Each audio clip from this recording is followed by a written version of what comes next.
This channel does not promote any violent, harmful, or illegal activities. All content provided by this channel is meant for an educational purpose only. কালীগঞ্জে তৃণমূলের মিছিল থেকে ছোড়া বোমার বলি তামান্না 81 দিন পরও অধরা বহু অভিযুক্ত এখনো কেন চার্জশিট জমা পড়েনি প্রতিবাদে অবস্থান পরিবারে পুলিশ সুপারের সঙ্গে দেখা করতে বাধা দেওয়ার অভিযোগ প্রতিবাদে এসপি অফিসের বাইরে অবস্থান অনশনে তামান্নার বাবা মা দেখাচ্ছি আপনাদের সেই ছবি দেখতেই পাচ্ছেন আপনারা ছোট্ট তামান্না কালীগঞ্জের তৃণমূলের যে বিজয় মিছিল সেই মিছিল থেকে ছোড়া বোমার আঘাতে মৃত্যু হয়েছিল তার 81 দিন পার হয়ে গিয়েছে তবে এখনো পর্যন্ত অধরা অনেক অভিযুক্ত যাদেরকে এখনো পর্যন্ত পুলিশ গ্রেফতার করতে পারেনি এখনো কেন চার্জশিট জমা পড়েনি তারই প্রতিবাদে অবস্থান বিক্ষোভে পরিবারের সদস্যরা তার বাবা এবং মা তারা পুলিশ সুপারের সঙ্গে দেখা করতে চান কিন্তু তাদেরকে বাধা দেওয়া হয়েছে বলে অভিযোগ এর প্রতিবাদে এসপি অফিসের বাইরে অবস্থান অনশনে তামান্নার বাবা মা আমার মেয়ে মারা গেছে আজকে 81 দিন হচ্ছে উনি বলেছিলেন এখানে বড় পুলিশ বলেছিলেন বড় সাহেব বলেছিলেন যে আমার মেয়ের নাকি কেসটা খুব স্পেশাল আজকে এসেছি দেখা করতে তো দেখা তো করতেই দেবে না মুখের উপর দরজা বন্ধ করে দিচ্ছে মানে দেখা করতে কথা বলতেও দেবে না চার্জশিট দেবে না ক্রিমিনালদের ধরবে না আমার মেয়েকে ফিরিয়ে দেবে না আমার মেয়েকে মেরে দিয়েছে ওই পুলিশের গাফিলতির জন্য মেয়ে চলে গেছে আবার চার্জশিটও পাঠাবে না ক্রিমিনালদের ধরবে না আবার দেখা করতে দেবে না গেট বন্ধ করে দিচ্ছে এখন আমার চার্জশিট লাগবে এখনই দিতে হবে যতক্ষণ না দেবে আমি অনশনে বসেছি এই রৌদ্র গরমে বসেই থাকবো যতক্ষণ আজকে ওই 14 জন আসামি পুরোপুরি পুলিশের জন্য ধরছে না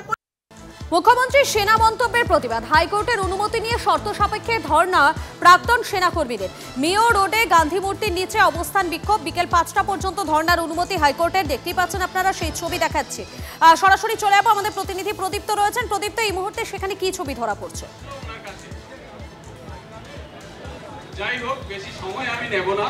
দেখো কিছুক্ষণের মধ্যে এই ধর্ণা অবস্থানে আসবেন শুভেন্দু অধিকারী এবং আমার সহকর্মী দীপঙ্কর দাশগুপ্তকে দেখাতে বলবো দেখো মঞ্চে পরিষ্কার যেটা কথা বলা হচ্ছে তা হলো যে ভারতের সামরিক বাহিনীর উপরে পশ্চিমবঙ্গের মুখ্যমন্ত্রী মমতা ব্যানার্জির ঔদ্ধত্যপূর্ণ আচরণের প্রতিবাদে ধর্ণা অবস্থান এবং উপস্থিত থাকবেন শুভেন্দু অধিকারী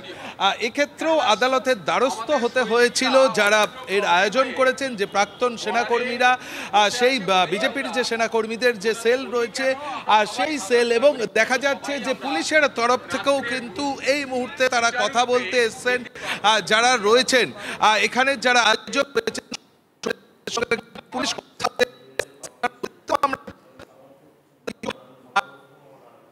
উপস্থিত থাকবেন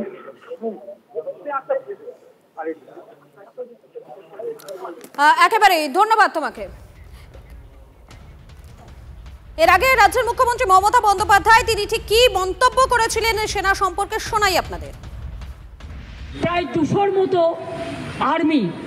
তারা আমাকে দেখে ছুটে পালাচ্ছিল আমি বললাম why you are running away you are my friend we are proud of you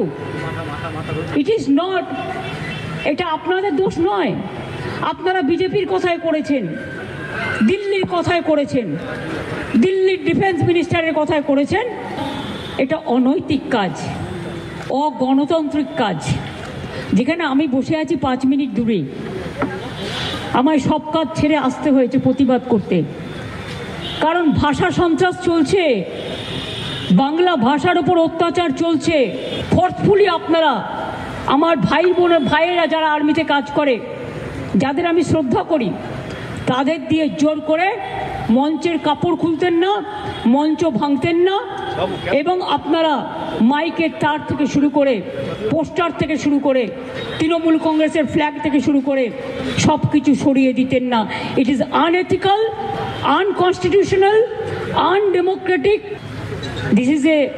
sad message of the day